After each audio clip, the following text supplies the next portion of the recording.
இஷா தொழுகைக்கு முன்பு உறங்குவதையும் இஷா தொழுகைக்கு பின்பு பேசி கொண்டிருப்பதையும் ரசூலுல்லாஹி ஸல்லல்லாஹு அலைஹி வஸல்லம் அவர்கள் வெறுக்கக்கூடியவர்களாக இருந்தார்கள் என அபூ பர்ஸா ரதியல்லாஹு அன்ஹு அவர்கள் அறிவிக்கிறார்கள்.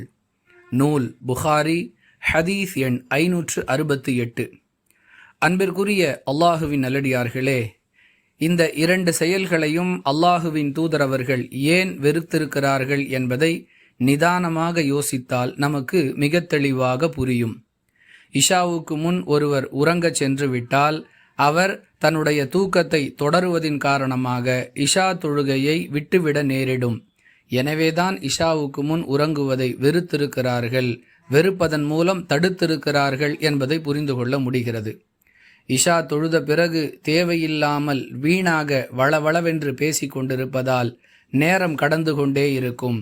இதனால் இரவு உணவு உட்கொள்வது, படுக்கைக்கு செல்வது இவை அனைத்துமே தாமதமாகும். அதன் காரணமாக சுபுஹு தொழுகைக்கு எழுந்திருப்பது சிரமமாகிவிடும்.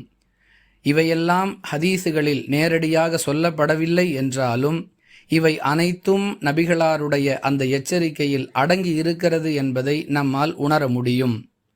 அல்லாஹுவின் தூதரவர்கள் எதை வெறுத்திருக்கிறார்களோ அதை செய்வதை விட்டும் நாம் நம்மை தற்காத்து கொள்ள வேண்டும் என்பது இந்த ஹதீஸ் நமக்கு சொல்லக்கூடிய பாடம்.